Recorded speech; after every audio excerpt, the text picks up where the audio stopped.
Uma visita ao primeiro romancista português em S. Miguel de Seide ****etest prepared by Pedro Saborano Alberto Pimentel. Uma visita ao primeiro romancista português em S. Miguel de Seide, Porto, Livraria Portuense de Lopes e C. Editores, 119 Rua do Almada 123 1885. Alberto Pimentel. Uma visita ao primeiro romancista português em S. Miguel de Seide, Porto, Livraria Portuense de Lopes e C. Editores, 119 Rua do Almada 123 1885. Porto, Imprensa Portuguesa, Bom Jardim, 181 3. Uma visita ao primeiro romancista português em S. Miguel de Seide. Eram 11 horas da manhã. Acabava, na igreja de Santo Terço, a missa do dia. Para o largo do mosteiro vinham saindo os rentals dos homens e das mulheres do campo, algumas senhoras, poucas. A manhã tinha estado fresca, segundo me disseram, mas eu perdi a manhã, pela simples razão de ter perdido a noite no Arraial da Senhora das Dores, na Trofa, aonde condescendentemente me deixei arrastar. Quando saí de casa, seguido pelo criado que levava de rede a agarrana, o sol descobria. A consciência de não ter nascido fadado para cavalarias altas, obrigou-me a ir a 4 pés até um sítio ou que julguei propício para me lançar acima do selim sem grande concurso de público. O criado dizia-me que não conhecia besta melhor do que a agarrana. Muito fiel, acrescentava ele, inspirando-me confiança, e descendo os estribos. Para além da ponte, cavalguei.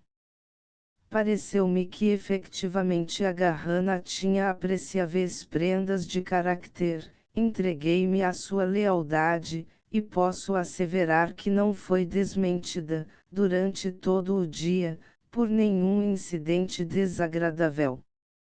É a besta mais honrada com que tenho lidado. O criado tinha razão. A que horas estaremos em S. Miguel de Seide? Perguntei eu ao Bernardo do João de Deus, nome e alcunha do meu companheiro, para estabelecer diálogo, visto que a agarrana não podia, por um erro da natureza, conversar comigo. De aqui a 1 hora, em este passo, respondeu ele. De Landim lá, é um instante. Landim. Repeti eu mentalmente. Estava, pois, nos vastos domínios românticos de Camilo, no proscênio florido das suas novelas do Minho, uma das 5 quais se intitula O Cego de Landim. À minha direita ficava Monte Cordova, de cuja bruxa o eminente romancista escreverá a comovente história. O sol descobrira de todo, os seus raios, como flechas de ouro, caíam sobre os campos, doirando-os. O calor principiava a ser intenso. O criado ralhou comigo amoravelmente. Que se eu me tivesse levantado mais cedo, ponderava ele, não apanharia tamanha calma. E depois podia ser que eu não estivesse habituado. Finalmente, acrescentara que o Ezar Visconde, prevenido da minha visita, de certo me teria esperado para o almoço. Que me importava a minha calma, por maior que fosse. Eu ia ver, abraçar aquele que sempre fora para mim o mais dedicado dos mestres, e o melhor dos amigos. O acaso que durante alguns anos nos juntara, separara-nos um dia, ele ficara coeçais sempre no Minho, eu vivia em Lisboa. Havia já 10 anos que nos não avistáramos. Por isso, ainda que se tornasse preciso um grande sacrifício, de boa vontade eu o teria feito para comprar a felicidade 6 de estar alguns momentos em S. Miguel de Seide. O caminho não me saíra tão cruel como eu esperava. A breve trecho havia árvores que dessem sombra. Em torno de mim, para qualquer lado que lançasse os olhos, a vegetação era opulenta, feracíssima. Os meus pulmões fortificavam-se com delícia em um bom banho de oxigênio. Por antítese, lembravam-me os saguões e as escadas dos prédios da Baixa, em Lisboa, onde se respira um ar mefítico, que asfixia. De longe a longe, uma casa e um parreiral, os cachos pendentes da latada davam na vista ao criado, que observava, vão amadurecendo bem, graças a Deus. E tirava o chapéu, respeitosamente, em homenagem ao Criador dos homens e dos cachos. Um ou outro cão vinha ladrar-nos ao muro do quintal. Bernardo, todo embevecido na contemplação da novidade, dizia-me que reparasse nas ramadas, onde as travessas de madeira tinham sido substituídas por fios de arame 7, uma inovação recentemente introduzida no Minho. Isto o arame, observava o Bernardo, dura a vida de um homem. O calor ia apertando, mordendo. Eu, de quando em quando, aproveitava a sombra de uma árvore para acender um cigarro. A Garrana, com uma grande deferência pelas minhas comodidades e pelos meus vícios, esperava pachorrentamente que eu embrulhasse o cigarro e o acendisse.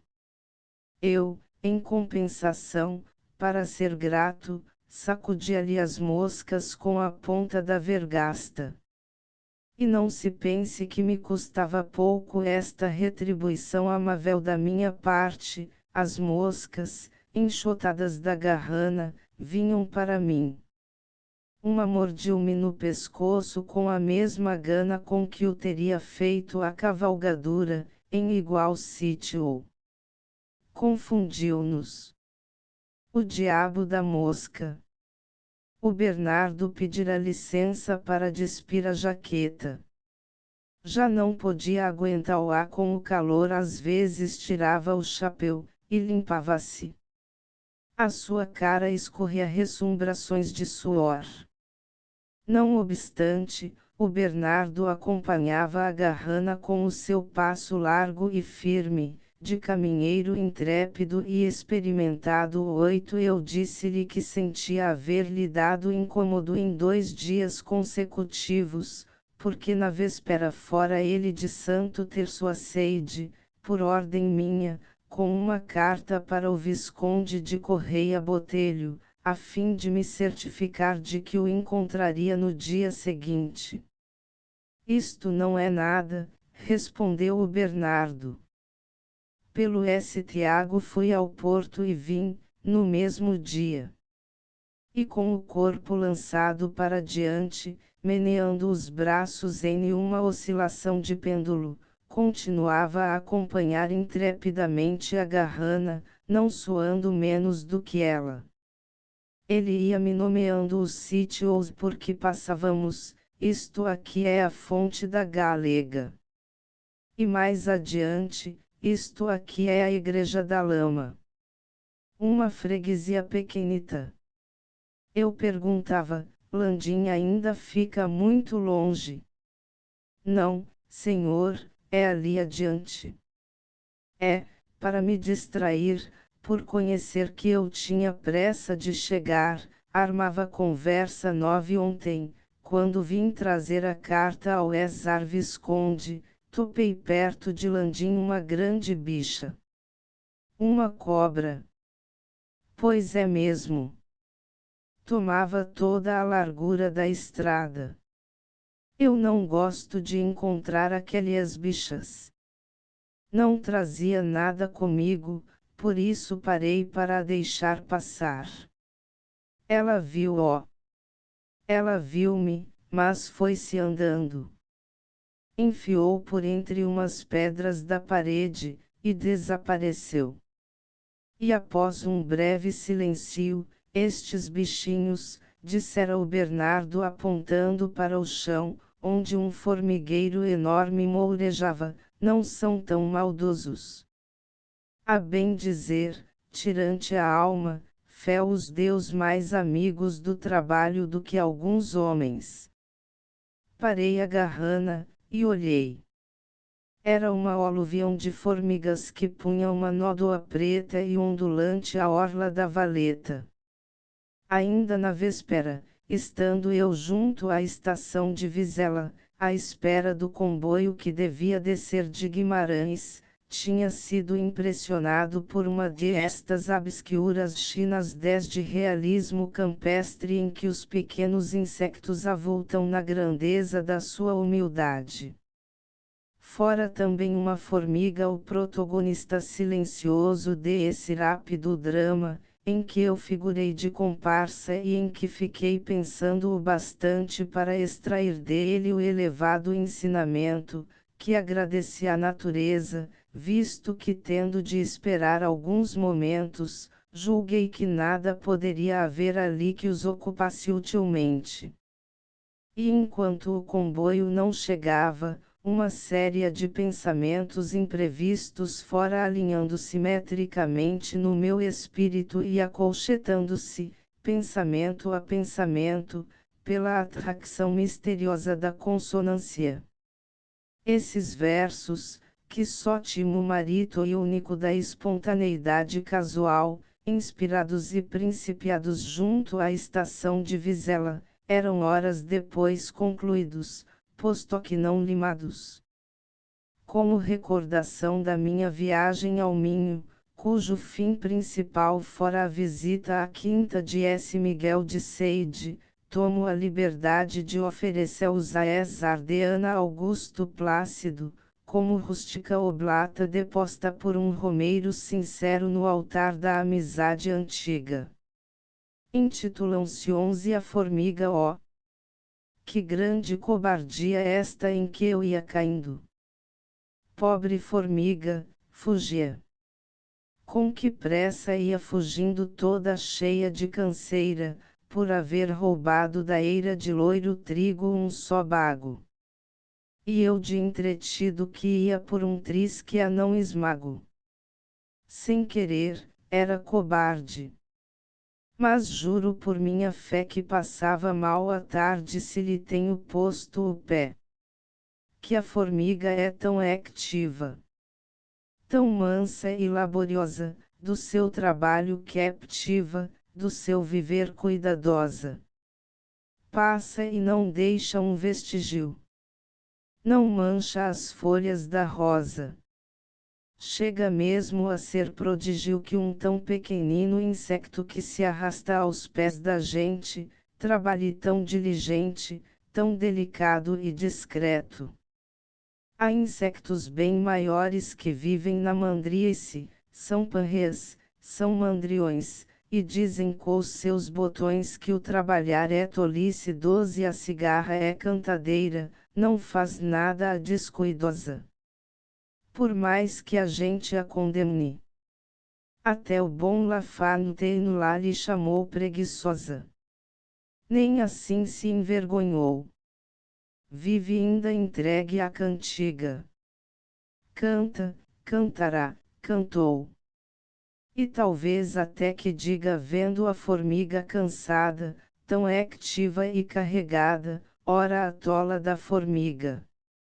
Mas a formiga, coitada, tão pequenita, que até de qualquer criança o pé a deixa logo esmagada, vai lhe dando a sua lida, sofrendo a sua canseira, aqui vence uma barreira alguma ervinha mimosa, ali transpõe um barranco, uma montanha altrerosa, qualquer seixosito branco. Corre risco de afogar-se no oceano temeroso de qualquer gota de orvalho. Eu, quando a vejo arrastar-se no seu lidar canseiroso, bendigo-lhe ela o trabalho. E escuto uma voz amiga que me diz, vendo-a passar, tu és irmão da formiga na condição do lidar. 13 O mundo é vasto, é enorme e os grandes formam o todo. O rico descansa e dorme tendo deliciais a rodo. De esta rede de grandeza só rompe o espesso tecido o pobre que na pobreza for do mais pobre doído. Lida a formiga, trabalha e a força de trabalhar consegue que a dura malha cida para ela passar. O que tu tens feito é isto. Diz da consciência a voz sã, sempre sincera e amiga, deixa passar a formiga, que a formiga é tua irmã. Grande glória o venceu-á quando com um bago de trigo vai passando carregada. Vaidade. Havia de tel ao grande que te esmagasse na tua lide suada. Deixa aí que a formiga passe evitando o mar orvalho e a cordilheira pedrinha. A formiga é o trabalho. Poupa-a, se ela caminha 14 sem querer, era cobarde, mas juro por minha fé que passava mal a tarde se lhe tenho posto o pé. Mais adiante ouvimos o estrondo de morteiros ao longe. O Bernardo explicou, é alguma romariazita em Vila Nova, Famalicão. Passado o Pinheiro Torto, avistamos, finalmente, as torres do mosteiro de Landim. Ainda bem, disse eu. De aqui a Seide é um pulo. Desconfio sempre, objectei, da rapidez dos pulos que os senhores dão cá pela província. Não, senhor. Estamos aqui, estamos lá. Que tempo? Um quarto de hora, quando muito. No topo de uma calçada, das mesuras se chama ela, levanta-se o mosteiro de Landim. Eu não podia perder tempo a ver a igreja, mas disse-me depois Camilo que nada tinha de notável. Ao passarmos em um vasto carvalhal 15 sombrio, o Bernardo do João de Deus explicou, aqui, pela Senhora das Candeias, a 2 de fevereiro, faz-se um mercado que mete gente em barda. E todo esse povolio vai carrir além em aquela venda a comer e a beber. Olhei. À porta de uma taberna, sentados à sombra de uma ramada, 4 homens conversavam na sorna placidez dos oucios domingueiros. É a casa havanesa do sítio ou com menos tabaco, mas talvez com mais animação, a venda do José Maria, successor do Fanha. Que fresca e encantadora graça a deu um grupo de crianças, todas elas loiras e sujas, que brincavam a uma sombra, à beira da estrada, no sítio ou das campos. Se as lavassem, se as penteassem, ficariam mais fidalgas, mais belas e graciosas, não? O cálculo do Bernardo fora excedido no duplo. Tinha passado cerca de meia hora, quando ele me disse, o senhor vê aquelas casas. Pois a quinta de Seide fica logo ao pé. Senti precipitar-se no meu coração uma onda de sangue, era a comoção da alegria. 16 Desembocamos, finalmente, em um largo sobre o qual abre o portão azul da quinta de S. Miguel de Seide. O arvoredo espreita para fora por cima do muro. Ladeamos a casa, de 2 andares, pintada de amarelo, e entramos pela porta de serviço, onde um criado me esperava. Passei ao vasto pátio, que vi de relance, para subir a escada de pedra, que uma trepadeira de cachos brancos enflora, e uma copada acacia o assombreia. Esta acacia tem uma história triste. Fora plantada pelo melancólico Jorge, o filho mais velho de Camilo, que eu ainda conheci ao colo da ama, e que momentos depois ia ver. Haverá pouco mais de um mês que todos os jornais do PES reproduziram 2 quadras de Camilo, as quais foram publicadas na Alvorada, periódico literário de Vila Nova de Famalicão. Em essas 2 belas estrofes, que se devem considerar como mórbida fantasia de um espírito desalentado, há uma referência maviosa a esta frondosa acacia que o Jorge plantará aos 8 anos de idade 17 à porta do sepulcro. Ainda volto a face para ver-te chorar, ó mãe do filho amado, que vê como em um sonho, a China do trespasse. Sorver-lhe o eterno abismo o pei idolatrado. Talvez que ele, a sonhar, te diga, mãe, não chore, que o pei há de voltar. Quem sabe se virei. Quando a acacia do Jorge ainda outra vez em flor chama-me, que eu de abril nas horas voltarei. O Visconde de Correia Botelho, ouvindo a minha voz, viera receber-me, acompanhado pelo Ezar Espinho, seu hóspede, à porta da casa do bilhar. É uma visita póstuma, dissera ele, abrindo para mim os braços afetuosamente. Dei-me pressa em protestar contra esta presa devida ao desalento de um trabalhador infatigável, que a Mises se acha condenado à inércia por um deplorável acidente que lhe nublou os olhos já cansados de uma diuturna aplicação. Para os que amam o trabalho, os oucios forçados são cansativos e molestos. Pareceu-me ser esta a maior enfermidade de Camilo atualmente.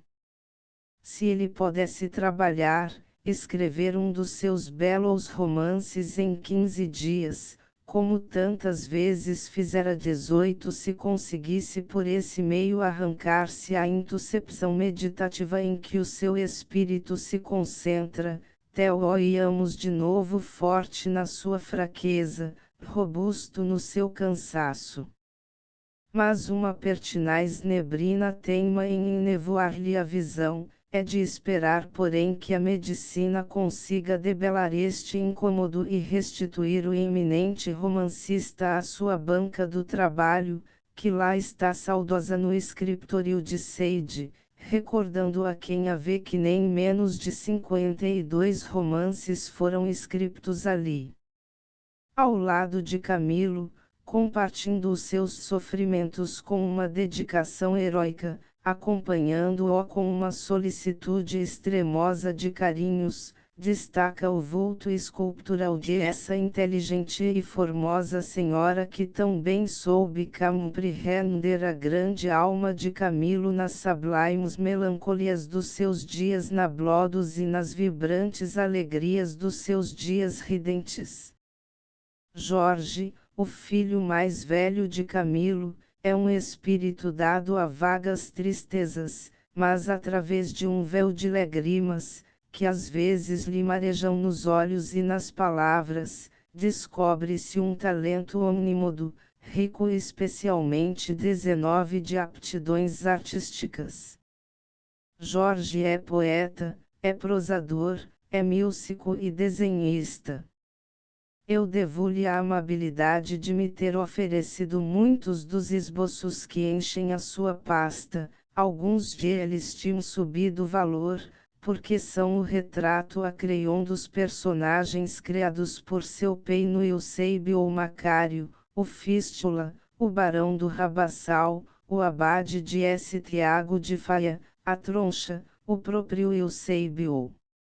Nuno, o viúvo, tem 20 anos, é o pai da inocente criança cuja prematura morte deixou aberto no coração do Visconde de Correia Botelho o vácuo profundo da saudade. Camilo falara-me da sua querida netinha a candida flor que durará o que duram as rosas, apenas uma aurora. Aqui estou, dissera Camilo, na solidão da aldeia, rodeado de árvores melancólicas, e de pensamentos tão melancólicos como as árvores. É notável, acrescentara, a febre de saudade com que o meu espírito vai, pelo passado dentro, à procura de pessoas que são já mortas, e com as quais aliás eu tive ligeiras relações literárias ou pessoas. É revolvendo memórias que o meu espírito trabalha e descansa. Tudo isto faz profundamente triste esta casa, onde prematuramente se apagou o único raio de sol que podia rarefazer as trevas. É ainda ao periódico Alvorada que eu vou procurar esta ânsias lacrimavez do avô saudoso e angustiado. 2 quadras também 2 quadras de uma beleza peregrina, que só a saudade de um anjo pode inspirar, parecia dormitar, tinha morrido. Pedi que a não levassem no caixão, que a deixassem mirrar e desfazer-se como a flor se desfaz sem podridão. Teimaram em levar-me-a, e eu cingi-a ao peito que se abriu pela pressão, depois pude escondê-la, e tenho-a morta no meu despedaçado coração.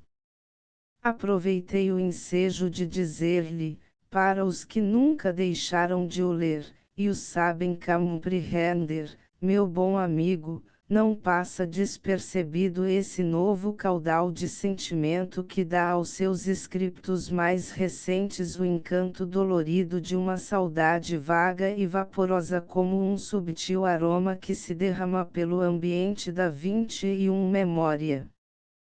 Pois bem, aproveite esta nova fez do seu poderoso talento, as tintas deliciosas que uma copiosa revivescência de sensibilidade põe neste momento na sua palheta de artista, e escreva um romance de amor, sem preocupações de enredo, ouvindo-se a si próprio, condense em um livro, que deve sair encantador, todas essas fragrâncias que se perdem no silêncio meditativo do seu espírito. Não posso, respondeu Camilo, não poderia arrancar sensações de mim próprio sem um esforço fatigante. Um trabalho de essa ordem deixar-me-ia exausto de forças. Eu sentia os meus romances, e foram muitos os que escrevi. Só dê aquele à banca, que ali está, Sorriram 52. Conversávamos no escritório, que fica no 2º andar. É uma sala vasta, luminosa, 3 ou 4 largas janelas abrem sobre a quinta. Neste mesmo andar tem Camilo o seu quarto de cama. A ramagem da acacia do Jorge e a folhagem da trepadeira combinam-se para coar através de esmeraldas uma penumbra suave. No primeiro andar há 2 salas, a do 22 bilhar em que se encontram retratos de família, o retrato de Herculano, e o de Frei Bartolomeu dos Mártires, desenhado pelo Jorge, e a casa de jantar, cujas janelas dão para o pátio, a que já tive ocasião de me referir, sem contudo pagar o meu feudo de gratidão, como devia, ao pessegueiro frondoso cujos belos maracotões eu agradeci, a Enos, nas crônicas que por esse tempo escrevia para o Diário Ilustrado. Fica perto do prédio, e à esquerda do portão de entrada, o monumento que a proprietária de esta agradável vivenda ali mandara erigir em honra de Castilho. Essa singela pirâmide de granito, sombreada de copadas árvores, tenho-a aqui reproduzida, diante de mim, também pelo lápis de Jorge. Foi penetrado de comovido respeito que eu li a inscrição posta nesse simples monumento, tão eloquente na sua simplicidade. 23 Antônio Feliciano de Castilho, príncipe da lira portuguesa, esteve neste lugar em 15 de julho de 1866. Mandou erigir Ana Plácido e na face que fica voltada para o muro, com os seus discípulos Tomás Ribeiro, Eugênio de Castilho, J.C. Vieira de Castro, C.C. Branco.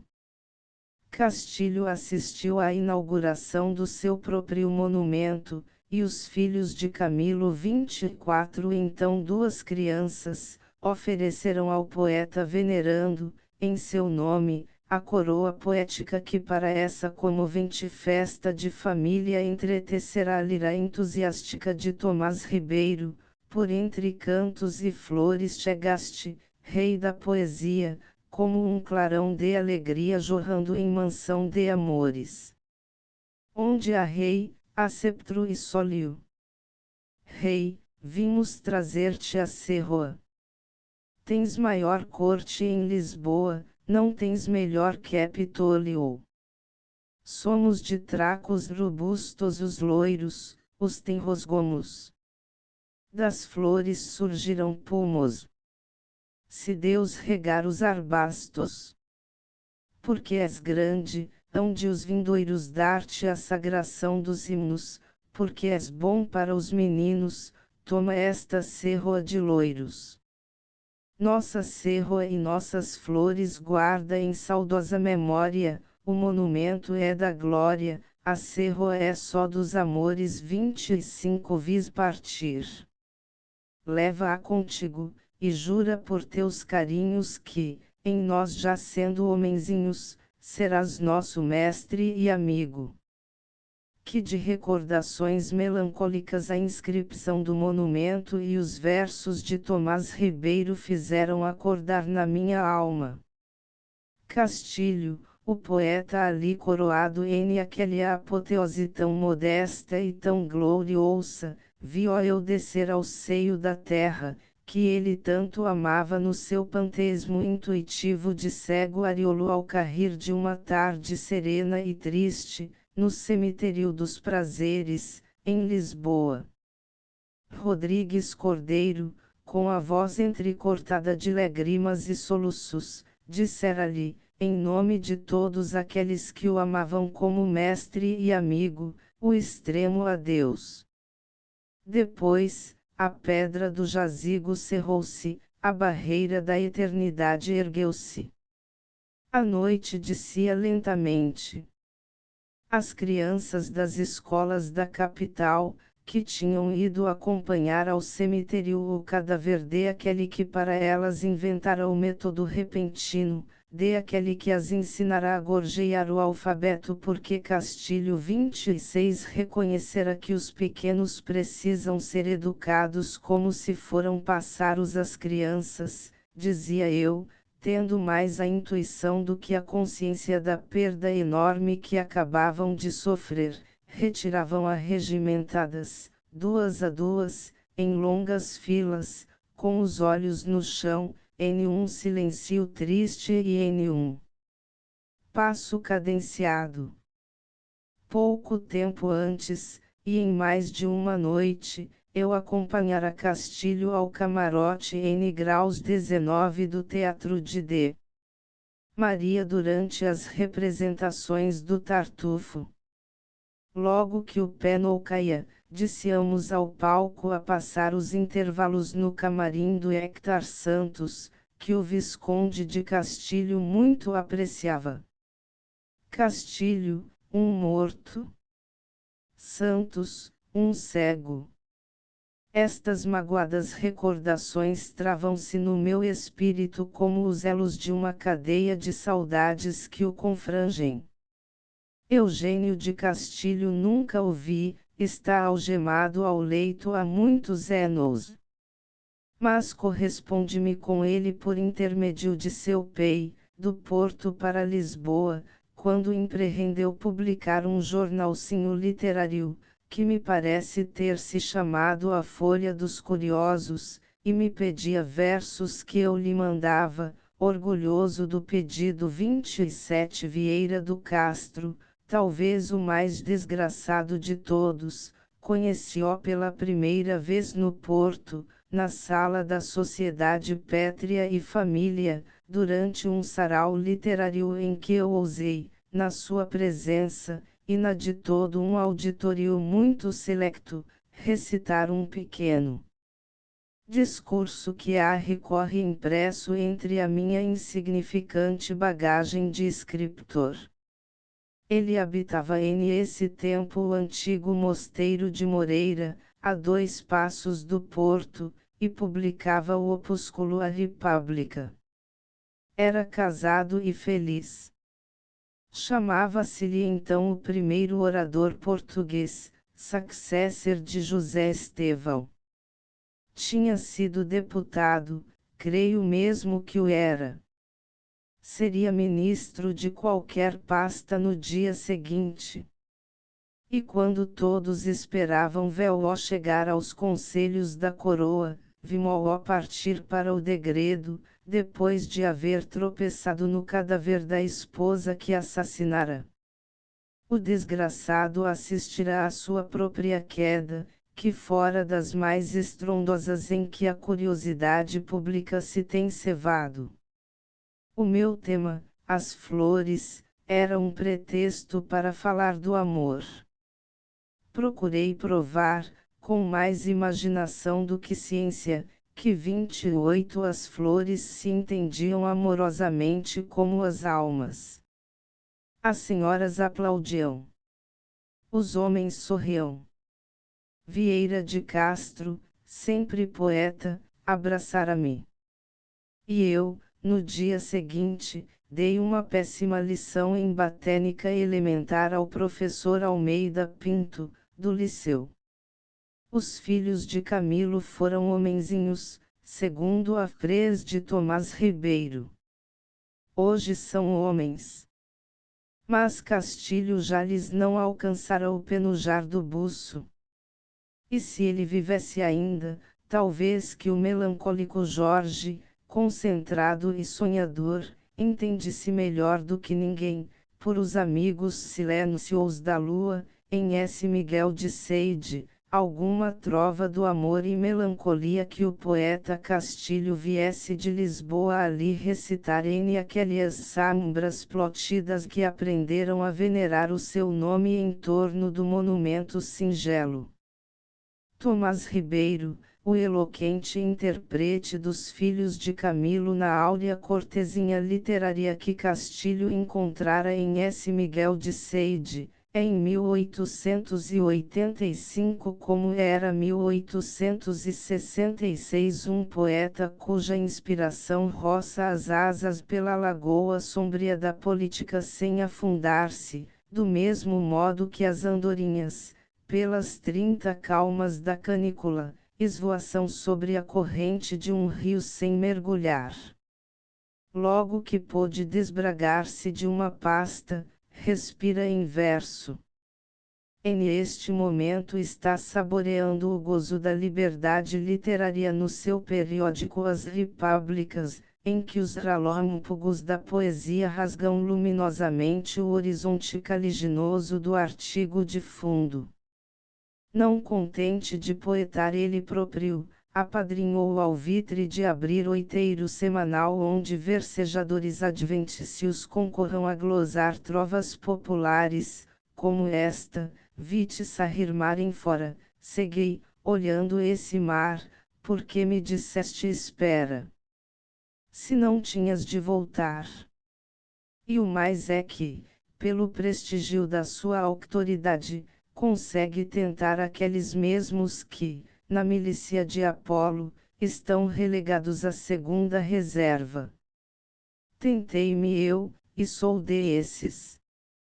Mas já que este livrinho é de memórias para a velhice, fique mais esta guardada no arquivo da saudade 30 glosas, a Tomás Ribeiro, vi-te sair mar em fora, e a saudade que eu senti rasgou-me o peito n hora em que chorava por ti.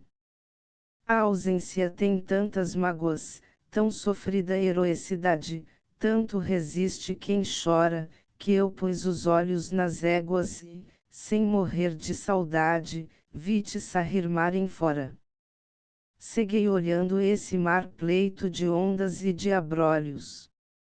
Mas que importa a luz dos olhos, se não tenho a quem olhar? Tanto à vista me prenderam as ondas que tu sulcavas, que os olhos escureceram no rumo em que navegavas. E assim por ti a chorar, seguei olhando esse mar porque me disseste, espera.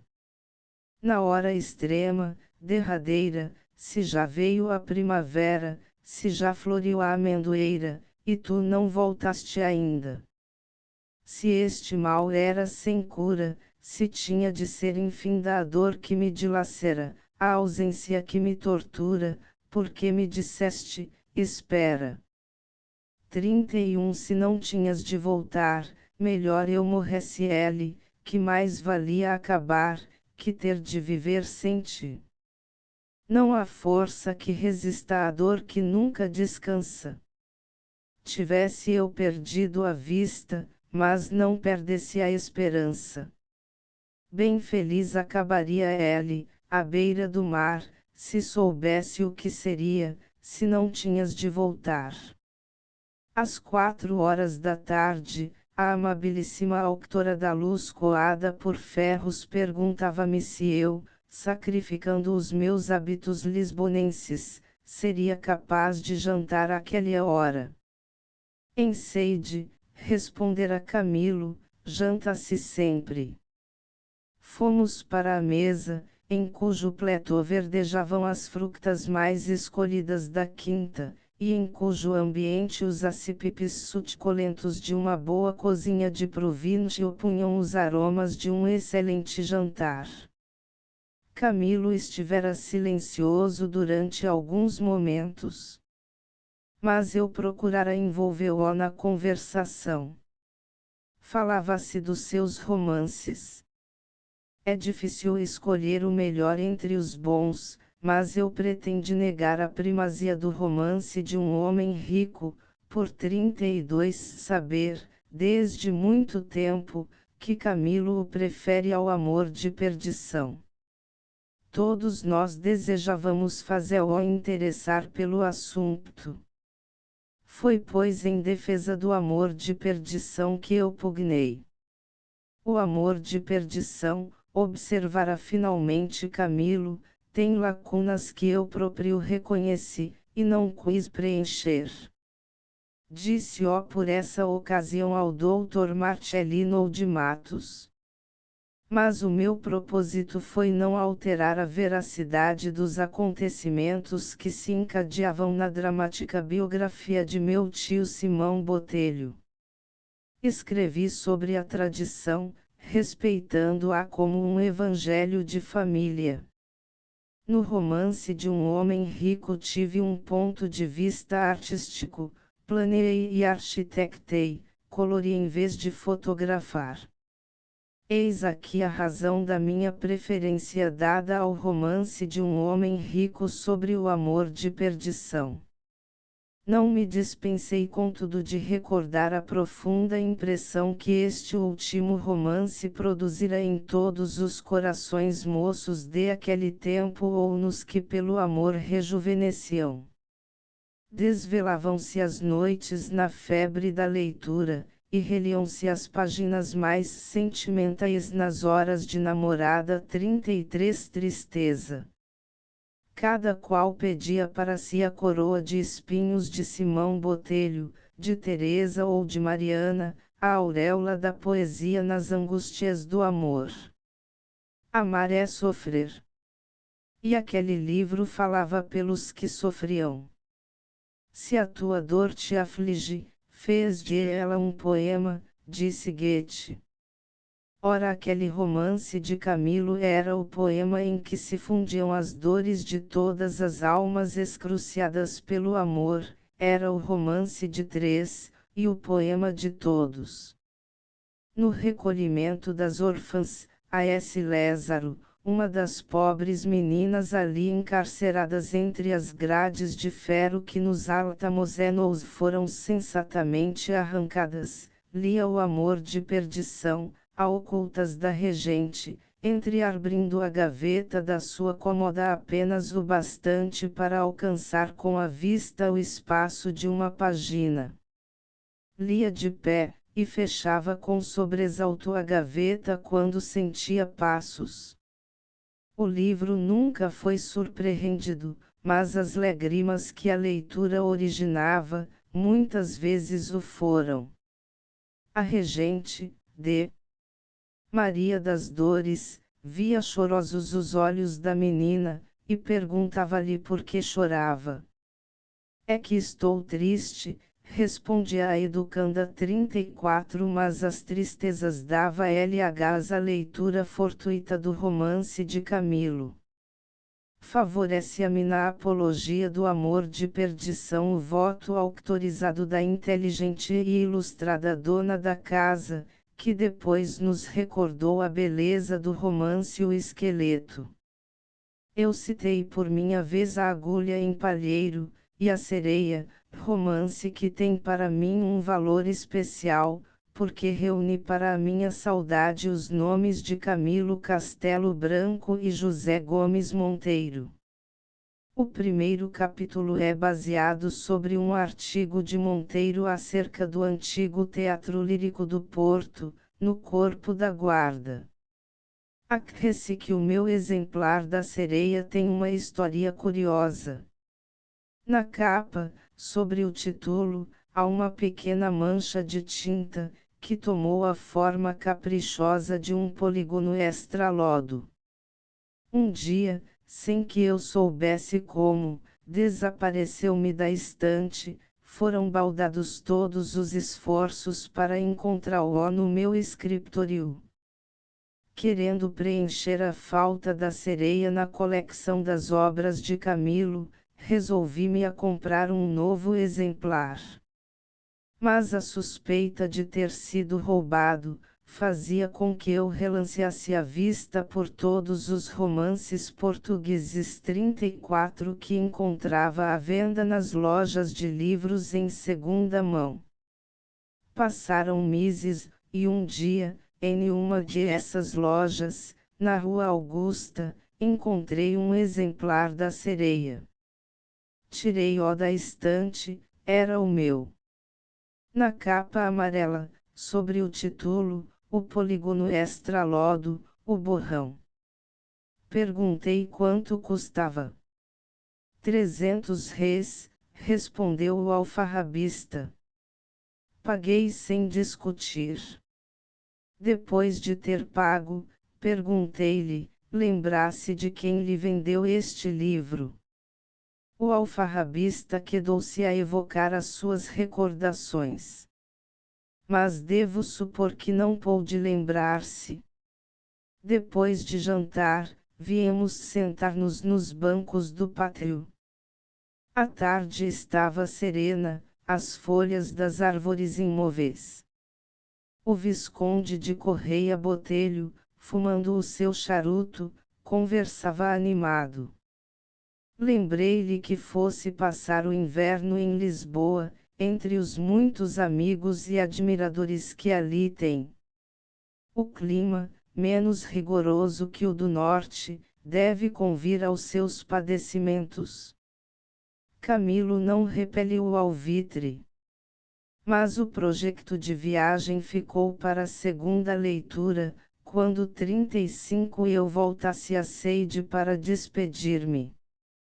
Compromete-me gostosamente a fazê-lo, e espero cumprir. A tarde declinava em uma suavidade dormente. Os pássaros cantavam no arvoredo da quinta, em uma festa de lirismo primitivo. Junto ao monumento de Castilho condensava-se uma sombra silenciosa, como se as aves não pousassem em aquele recinto senão para chorar o poeta que as cantara. Eram horas de partir. Os meus amáveis hospedeiros, e os seus hóspedes, vieram acompanhar-me ao portão da quinta.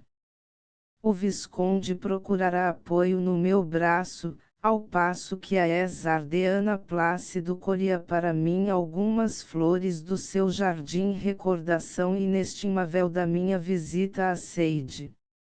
Fora do portão esperavam respeitosamente o Bernardo do João de Deus e a Garrana. Ambos pareciam satisfeitos, ele porque trazia mais vinho verde no estômago, ela porque tinha menos moscas no pescoço. As moscas do Minho já eu disse que são formidáveis, porque lhes senti, por endosso da Garrana, a dolorosa ferroada. O vinho verde de S. Miguel de 36 Seide é de se lhe tirar o chapéu, mesmo para que o chapéu não caia da cabeça caso a gente se tenha desmandado nas libações. É excelente e, por ser encorpado, deve trepar pelo menos. O Bernardo do João de Deus foi de esta opinião. Antes de montar, pedi a Camilo que se não ris da minha imperícia de cavaleiro. Quem lhe dera essa garrana no chiado? Dissera jovialmente Camilo. Piedade! Exclamei eu sobre o selim. A garrana, compreendendo melhor as minhas intenções do que as minhas esporas, partiu.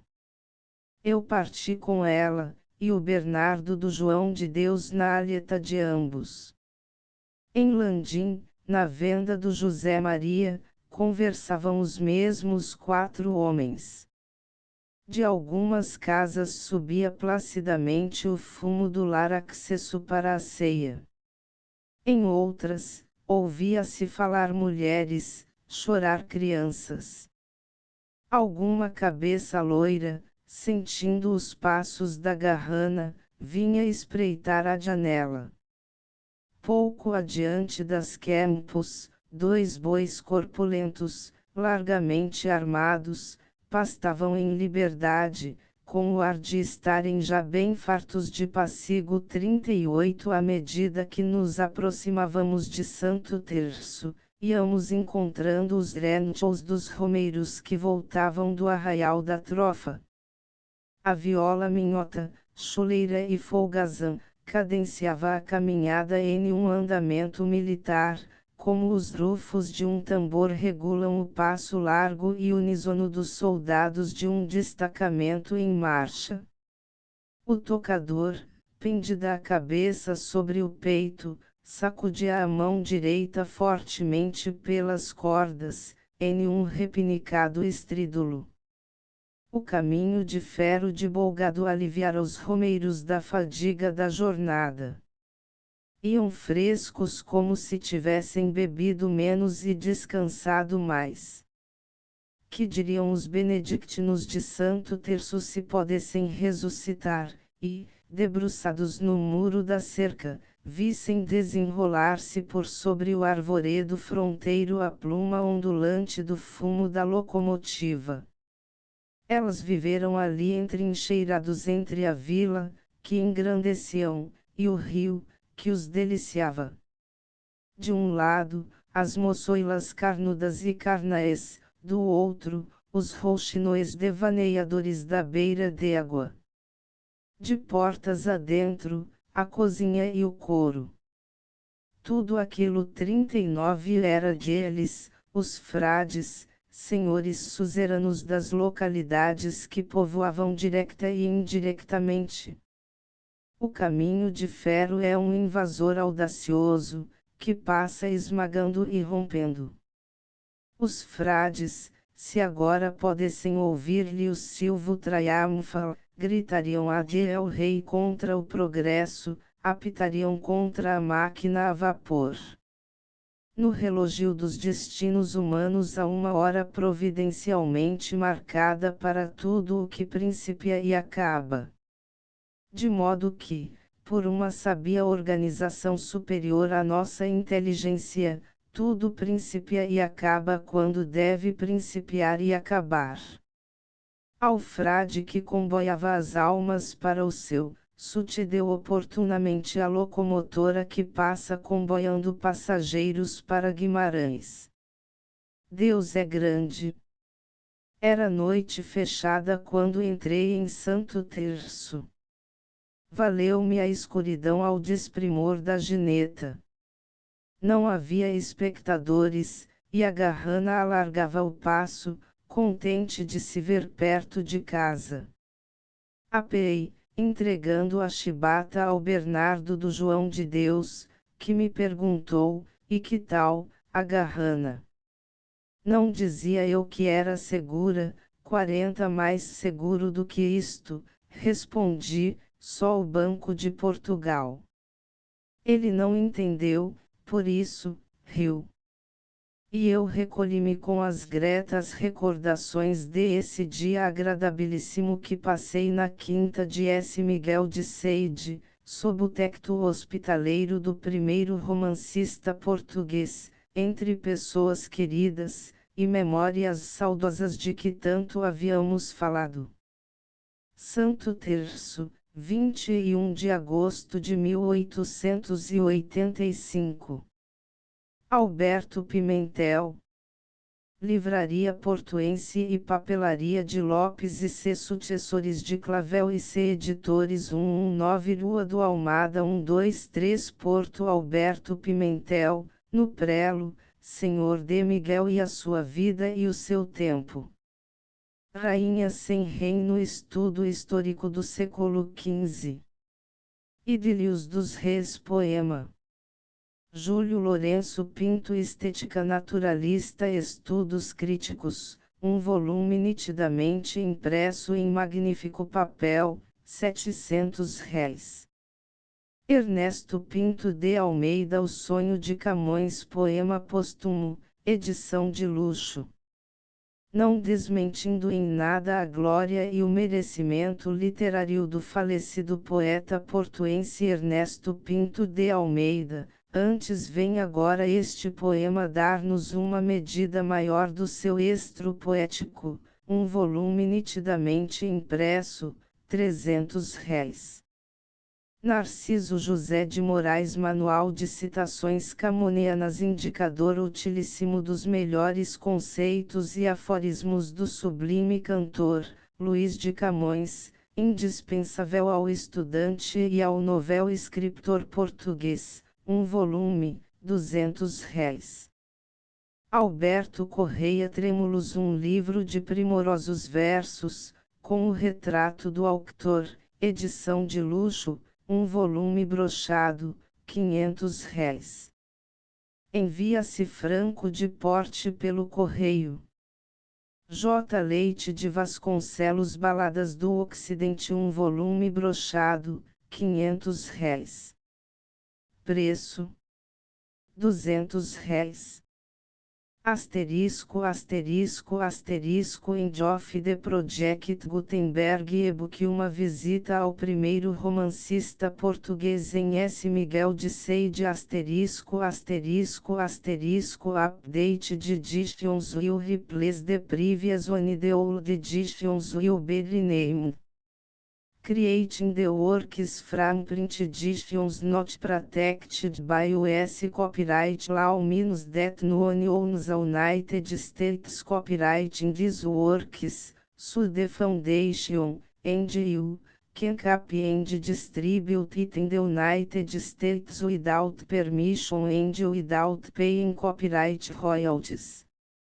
Special rules set forth in the general terms of use part of this license, apply to copying and distributing Project Gutenberg trademark electronic works to protect the Project Gutenberg trademark concept and trademark.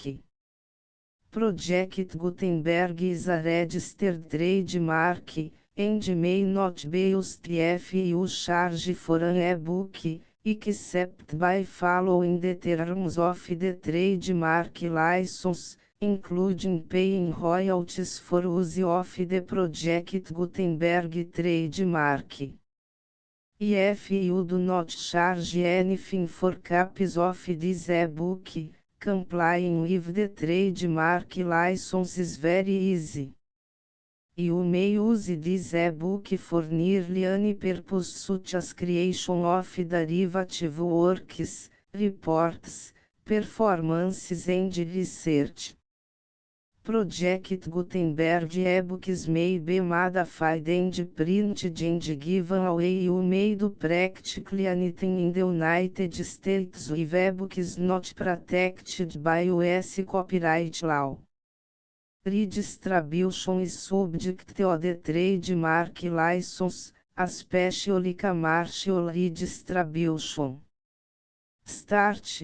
Full license. The full Project Gutenberg license please read this before you distribute or use this work to protect the Project Gutenberg trademark mission of promoting the free distribution of electronic works, by use or distributing this work, or any other work associated in any way with the phrase Project Gutenberg. You agree to comply with all the terms of the full Project Gutenberg trademark license available with this file or online at www.gutenberg.org/license. Section 1. General Terms of Use and Redistributing Project Gutenberg Trademark Electronic Works 1. By reading or use any part of this Project Gutenberg Trademark Electronic Work, you indicate that you have read, understand, agree to and accept all the terms of this license and intellectual property, trademark/copyright, agreement. If you do not agree to abide by all the terms of this agreement, you must cease use and return or destroy all copies of Project Gutenberg trademark electronic works in your possession. If you paid a fee for obtaining a copy of your access to a Project Gutenberg trademark electronic work and you do not agree to be bound by the terms of this agreement, you may obtain a refund from the person or entity to whom you paid the fee set forth in paragraph 1.8. 1.b Project Gutenberg is a registered trademark. It may only be used on or associated in any way with an electronic work by people who agree to be bound by the terms of this agreement. There are a few fees that you can do with most Project Gutenberg trademark electronic works even without complying with the full terms of this agreement. See paragraph 1.c below. There are a lot of fees you can do with Project Gutenberg trademark electronic works if you follow the terms of this agreement and help preserve free future access to Project Gutenberg trademark electronic works. See paragraph 1.i below. 1c. The Project Gutenberg Literary Archive Foundation, the Foundation or PGLAF, owns a compilation copyright in the collection of Project Gutenberg trademark electronic works. Nearly all the individual works in the collection are in the public domain in the United States. If individual works are not protected by copyright law in the United States and you are located in the United States, we do not claim a right to prevent you from copying, distributing, performing, displaying or creating derivative works based on the work as long as all references to Project Gutenberg are removed. Of course, We hope that you will support the project Gutenberg trademark mission of promoting free access to electronic works by freely sharing project Gutenberg trademark works in compliance with the terms of this agreement for keep the project Gutenberg trademark name associated with the work. You can easily comply with the terms of this agreement by keep this work in the same format with its attached full project Gutenberg trademark license when you share it without charge with others. 1.d.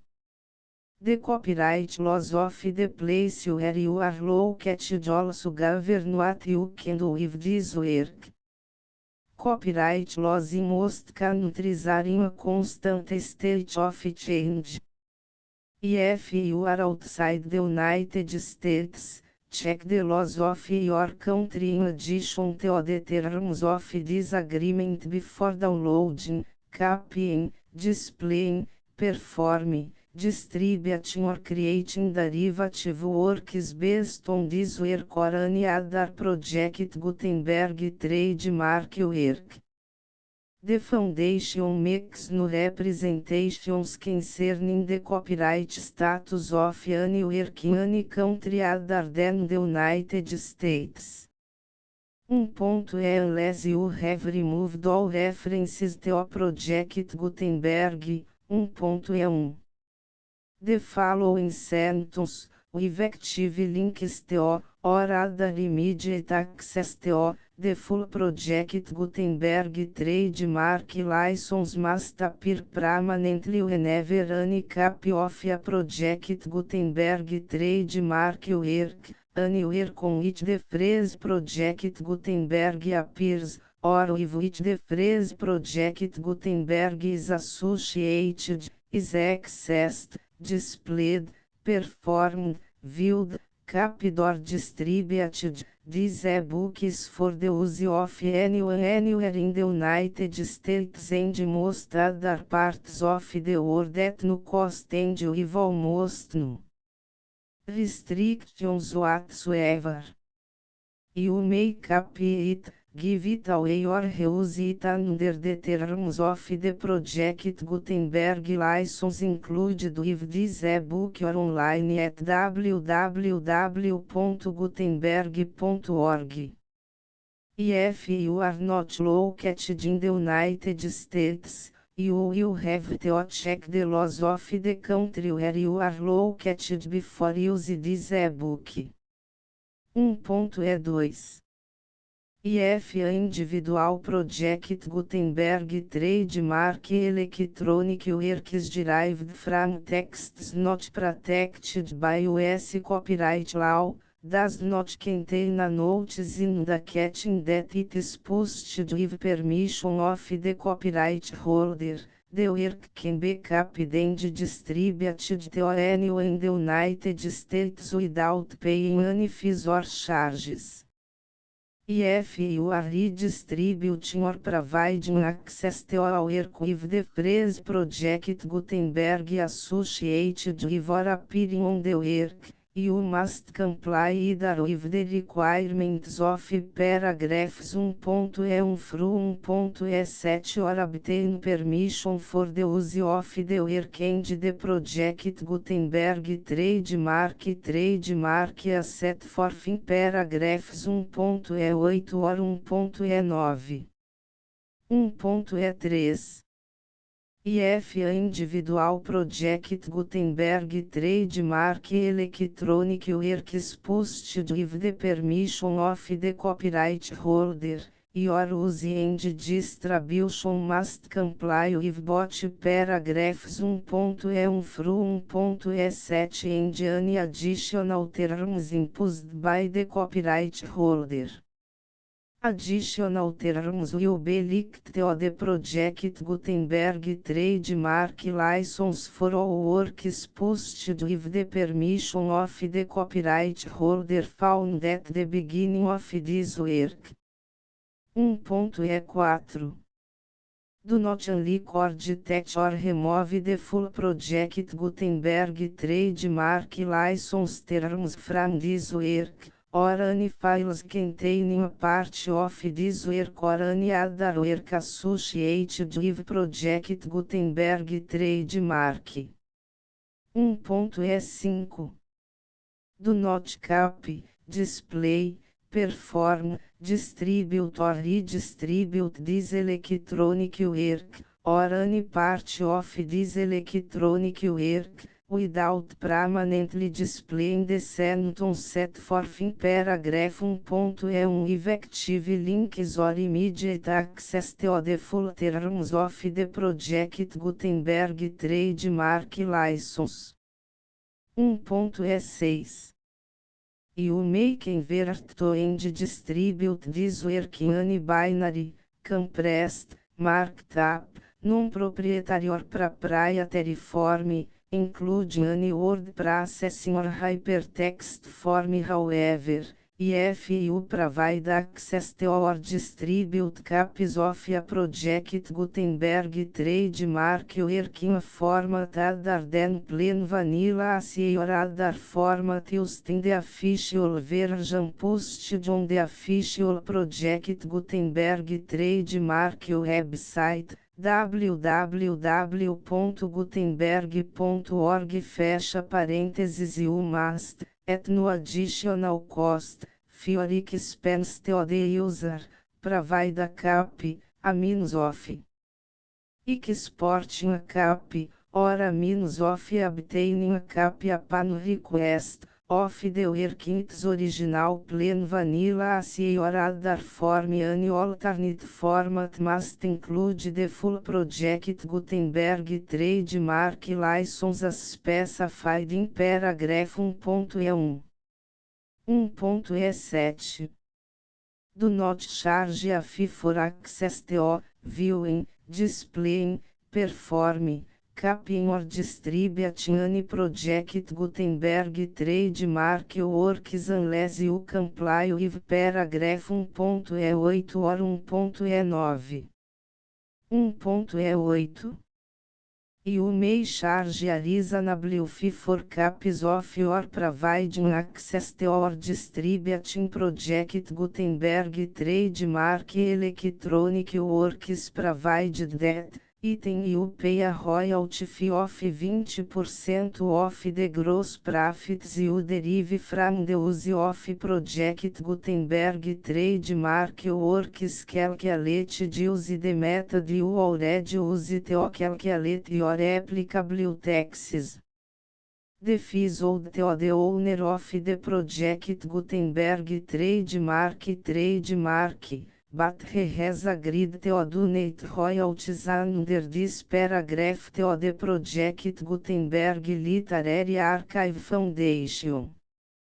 Royalty payments must be paid within 60 days following each date on which you prepare, or are legally required to prepare, your periodic tax returns. Royalty payments should be clearly marked as such and sent to the project Gutenberg Literary Archive Foundation at the address specified in Section 4, Information about donations to the project Gutenberg Literary Archive Foundation. Item you provide a full refund of any money paid by a user who notifies you in writing, or by email, within 30 days of receipt that S/he does not agree to the terms of the full project Gutenberg trademark license. You must require such a user to return or destroy all copies of the works possessed in a physical media and discontinue all use of and all access to other copies of project Gutenberg trademark works. Item you provide, in accordance with paragraph 1.F3, a full refund of any money paid for a work or a replacement copy, if a defect in the electronic works discovered and reported to you within 90 days of receipt of the work. Item you comply with all other terms of this agreement for free distribution of Project Gutenberg trademark works. 1.E9 If you wish to charge of your distribute a Project Gutenberg trademark electronic work or group of works on different terms than are set forth in this agreement, you must obtain permission in writing from the Project Gutenberg Literary Archive Foundation, the manager of the Project Gutenberg trademark. Contact the foundation as set forth in section 3 below. 1.F1.F1 Project Gutenberg volunteers and employees expend considerable effort to identify, do copyright research on, transcribe and proofread works not protected by US copyright law in creating the Project Gutenberg trademark collection. Despite these efforts, Project Gutenberg trademark electronic works, and the media on which they may be stored, may contain defects such as, but not limited to, incomplete, inaccurate or corrupt data, transcription errors, a copyright or other intellectual property infringement, a defective or damaged disk or other medium, a computer virus, or computer codes that damage or cannot be read by your equipment.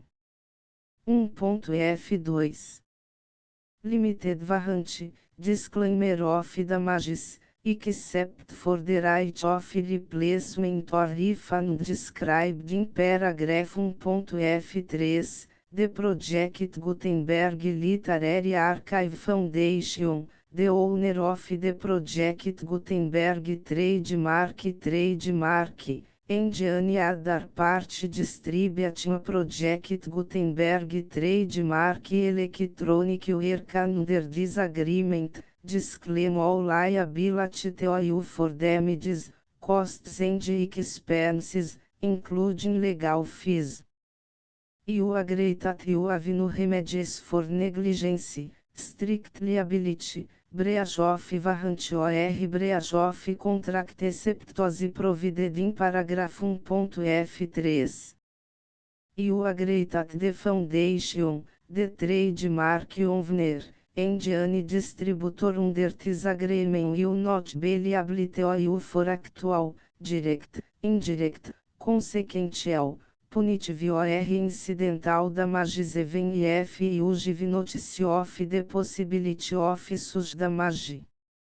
1.F3 Limited right of replacement or refund, if you discover a defect in this electronic work within 90 days of receive it, you can receive a refund of the money, if any. You paid for it by sending a written explanation to the person you received the work from. If you received the work on a physical medium, you must return the medium with your written explanation. The person or entity that provided you with the defective work may elect to provide a replacement copy in lieu of a refund.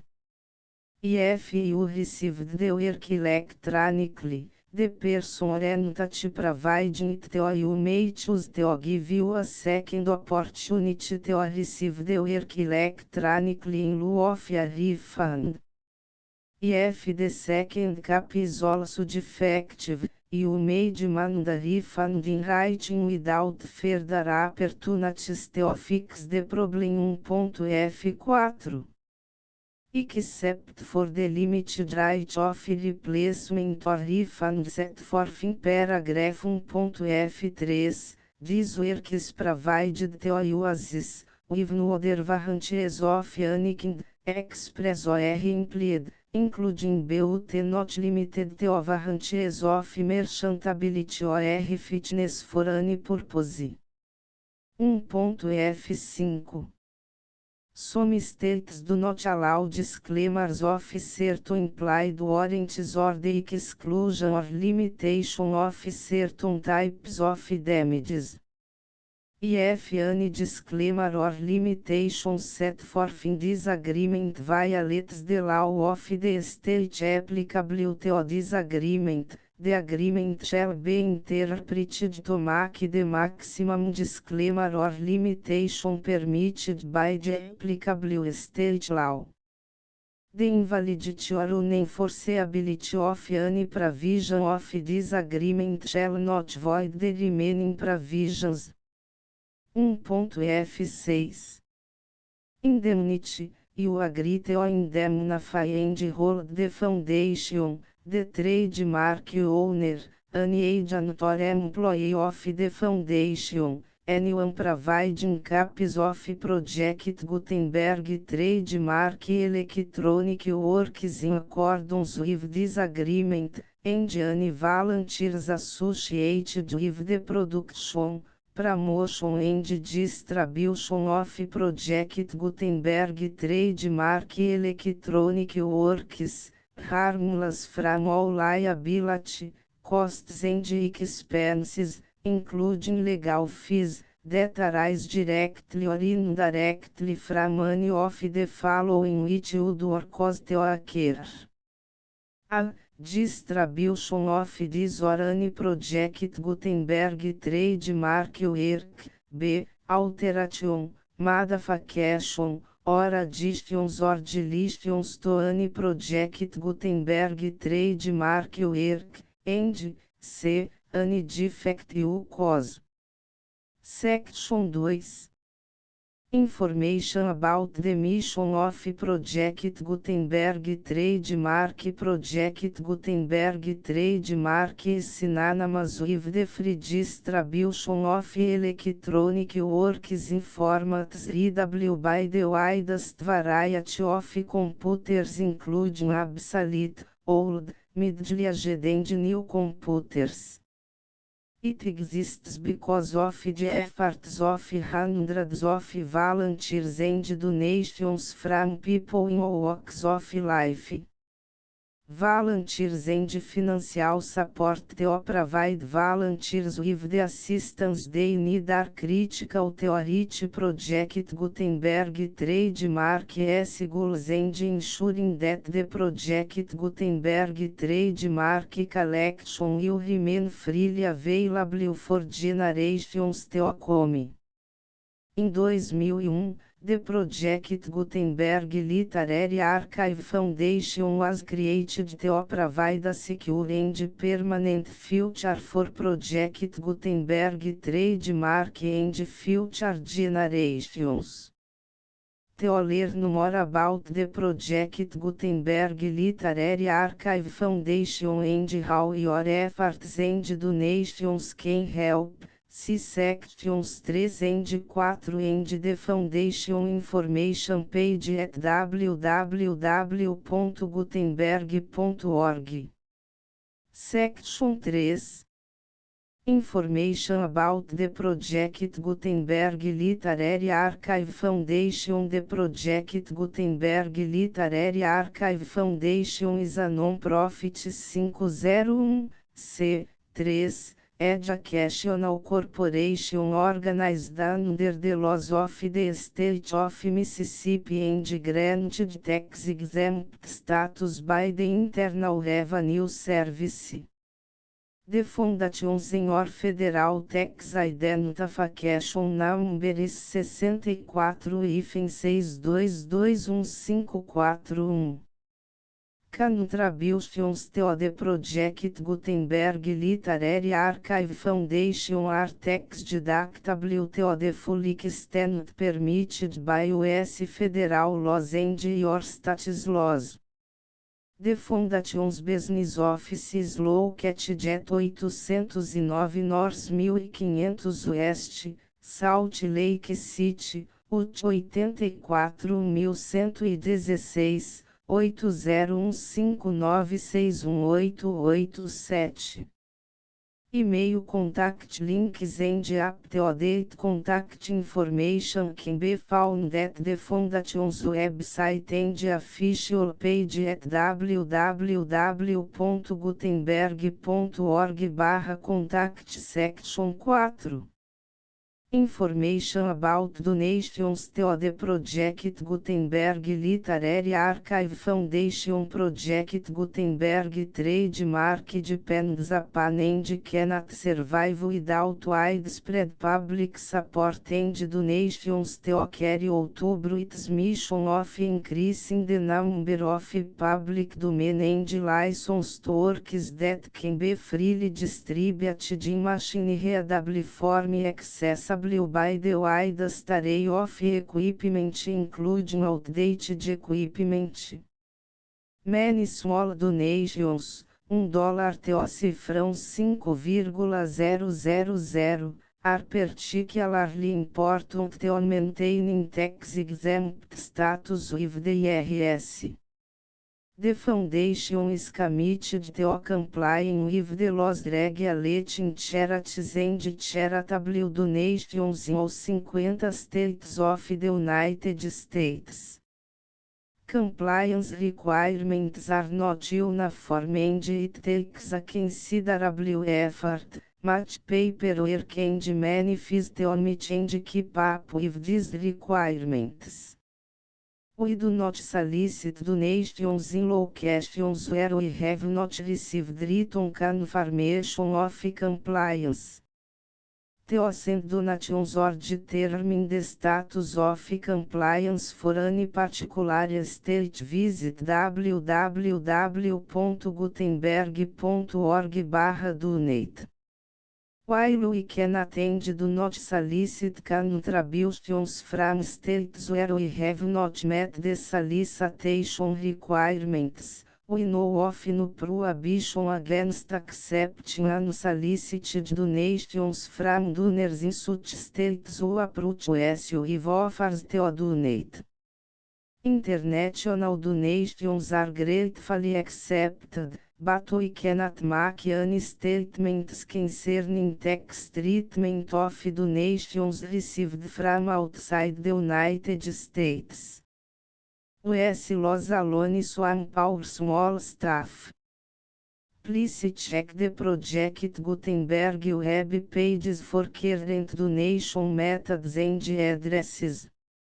Donations are accepted in a number of other ways including checks, online payments and credit card donations. To donate, please visit www.gutenberg.org/donate. Section 5.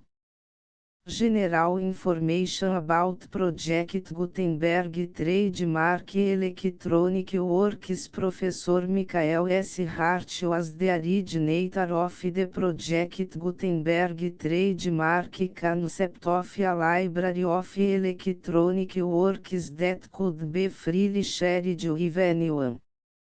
For 40 years, reproduced and distributed Project Gutenberg trademark ebooks with only a loose network of volunteer support.